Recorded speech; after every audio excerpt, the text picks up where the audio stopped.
नाना किस्म दी एजेंसियां ਜਿਹੜੀਆਂ ਉਹਦੇ ਪਿੱਛੇ ਛੱਡੀਆਂ। ਅੱਜ ਇਹ ਜਿਹੜੀ ਮੌਜੂਦਾ ਸਰਕਾਰ ਹੈ, ਪ੍ਰਧਾਨ ਮੰਤਰੀ ਬਣੇ ਦੇ ਇਹਨੇ ਲੋਕੇ ਆਪਣੇ ਦੀਵੀ ਬਣਵਾਏ ਨੇ ਕਈ ਮੁੱਖ ਦੇਸ਼ ਦੇ हल करने पर ही अगर अंग्रेजी बाहर कटने गई अगर अपने अल्फाजे करना। डेमोक्रेसी का सरेआम कत्ल किया जा रहा है, जहाँ पे डेमोक्रेसी नाम की कोई चीज़ नहीं रही है।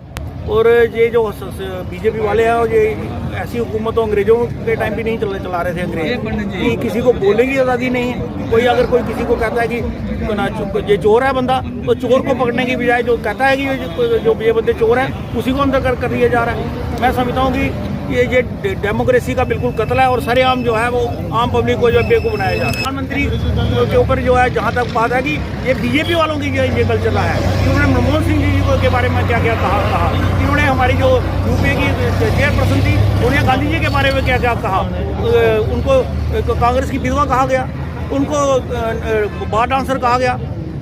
अगर यही बातें हम भी लेके चलते और इनके ऊपर केस मुकदमे चलाते तो क्या ये ठीक रहता? डेमोक्रेसी में किसी को भी अपनी बात कहने का अधिकार है, लेकिन राहुल गांधी ने तो साफ साफ ये कहा है कि ये 20,000 करोड़ जो है वो अडानी जी की शेल कंपनियां लगा हुआ है, वो किसका लगा हुआ है? समझता हूँ कि सरकार को अपना रवैया सुधार लेना चाहिए, नहीं तो आने वाले दिनों में जो आम पब्लिक है और कांग्रेस जो है वो चाहे वो भूख हड़ताल करनी पड़े, चाहे मरण मरते ऊपर बैठना पड़े, हम किसी भी हद तक जाने के लिए से पीछे नहीं हटेंगे। प्रदर्शन जो है जब तक जो है कि इस सरकार के कानून तक जो बहरी सरकार के कानून तक आवाज़ नहीं पहुंचेगी, तब तक ये कांग्रेस का प्रदर्शन जो पूरे देश में और ब्लॉक स्तर पर ये चलता ही रहेगा। डेमोक्रेसी में सभी को अपनी बात कहने का अधिकार है और मैं समझता हूँ कि ये जो बीजेपी है ये डेमोक्रेसी का कत्ल करने पे तुली हुई है। जब तक ये जो अनडेमोक्रेटिक सरकार है, जब तक ये सुधरती नहीं है, तब तक हिंदुस्तान में प्रदर्शन चलता रहेगा और ग्रास रूट से लेकर मोड़े से लेकर ब्लॉक से लेकर डिस्ट्रिक्ट से लेकर स्टेट से लेकर पूरे हिंदुस्तान में इसके खिलाफ बीजेपी के खिलाफ प्रदर्शन होगा, क्योंकि जो ये आवाज़ को जो दबाने की कोशिश कर रहे हैं उसके खिलाफ ये प्रदर्शन है। जम्मू कश्मीर को इन्होंने एक लेबॉर्ट्री बना रखा है तजर्बे की। पहले इन्होंने 3 साल पहले स्टेट तोड़ दी और उसके बाद इसको यूटी बना दिया और अब जो ये हाल कर रहे हैं जम्मू कश्मीर का, ना यहाँ पर लोगों को नौकरियाँ दे रहे हैं, अनएम्प्लॉयमेंट आपको पता है चरम सीमा पर है। लड़के नौजवान पढ़े लिखे लोग जो हैं वो सबसे ज़्यादा मुसीबत आने वाले दिनों में नौजवानों के लिए है, जो पढ़े लिखे लोग हैं, जिनके पास डिग्रियां हैं, जिनके पास सब कुछ है, लेकिन नौकरियां उनको नहीं मिलेंगी जम्मू कश्मीर में। और मुझे लगता है जम्मू कश्मीर के ये ऐसे हालात पैदा करेंगे, कल को क्या जम्मू कश्मीर के लोग अफगानिस्तान जाके काम करेंगे क्या? तो यह सरकार जो है निकम्मी सरकार है और लोगों के हित की सरकार नहीं है, और ना ये देश की हित की है और ना ये लोगों की हित की है और ना ये किसी की हित की सरकार है। ये सबसे गंदी और सबसे निकम्मी सरकार है। 2 बातों से रखूँगा, 2 लाइनों से। एक तो उल्टा चोर कोतवाल को डांटे, दूसरा राहुल गांधी जी तो बहाना है, असल में अडानी को बचाना है। यही 2 मकसद हैं कि एक तो जिन परिवारों ने कुर्बानी दी इस देश के लिए, चाहे वो इंदिरा जी हो, चाहे वो राजीव गांधी जी हो, चाहे हमारे कई नेता जो देश की आज़ादी में जब शहीदी पा चुके हैं, उसी पार्टी के नेताओं पे आरोप लगाया जाता है, उन्हीं को जो संसद की सदस्यता से डिस्क्वालीफाई किया जाता है, उन्हीं पे सवाल खड़े किए जाते हैं। मैं ये पूछना चाहता हूँ भाजपा सरकार से, क्या भाजपा वाले कोई 3 नाम ऐसे ले सकते हैं जो आज़ादी की लड़ाई में जिन्होंने अपना बलिदान दिया हो, जहाँ उन्होंने अपनी कोई एक भी शहादत आज़ादी में दी हो? जैसे हमें पता है कि हमारे पंडित जवाहरलाल नेहरू जी थे, लाल बहादुर शास्त्री जी थे, इंदिरा जी थी, राजीव गांधी जी थे, सरदार पटेल जी थे, अनेकों नाम है जो कांग्रेस पार्टी ले सकती है, लेकिन भाजपा वाले केवल 3 नाम बता दें जो देश की आज़ादी में जिन्होंने अपना कोई योगदान दिया था।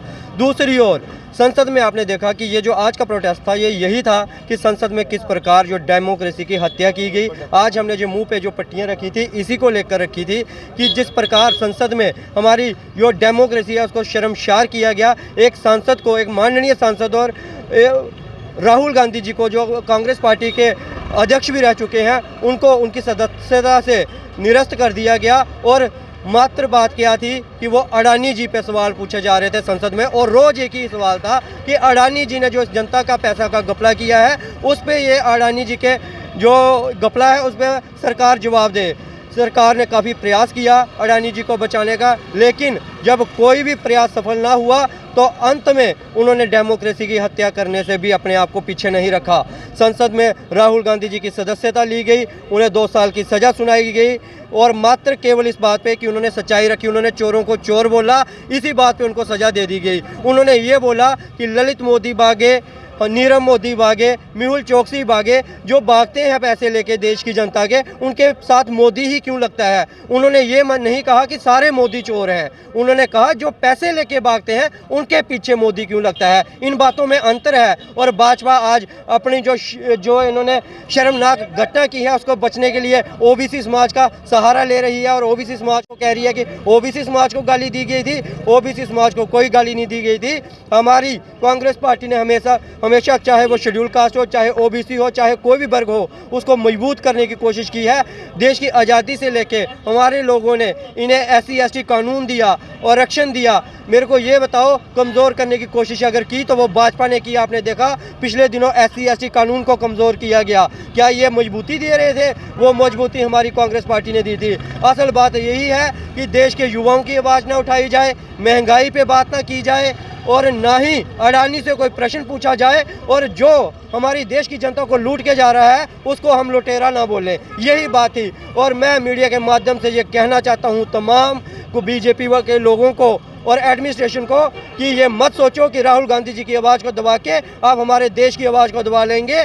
आने वाले समय में कांग्रेस पार्टी है, ये जो सत्ताधारी पार्टी है, इसकी ईंट से ईंट बजा देगी, क्योंकि पहले राहुल गांधी जी जनता के साथ खड़े थे, आज जनता राहुल गांधी जी के साथ खड़ी है। जय संघर्ष भाजपा की कुर्सी हिला देगा और भाजपा को सत्ता से बाहर निकाल देगा, क्योंकि ये हमारे कॉन्स्टिट्यूशन पे हमला हुआ है, हमारे लोकतंत्र पे हमला हुआ है, लोगों के अधिकार पे हमला हुआ है। फ्रीडम ऑफ स्पीच, हमें हमारे कॉन्स्टिट्यूशन में एक राइट दिया गया है फ्रीडम ऑफ स्पीच की, हम अपनी बात रख सके। ये उस पे हमला किया गया है। इस हमले को हमारा देश बर्दाश्त नहीं करेगा, हमारी युवा पीढ़ी बर्दाश्त नहीं करेगी, हमारे बुजुर्ग बर्दाश्त नहीं करेंगे। इस पार्टी का हमारे देश से सुपड़ा साफ हो जाएगा। और आप देखिए कुछ सर्वे भी आना शुरू हो गए हैं कि ये भाजपा अब केवल गुजरात की पार्टी बनकर रह जाएगी, पूरे देश में भाजपा बुरी तरह से हारने वाली है।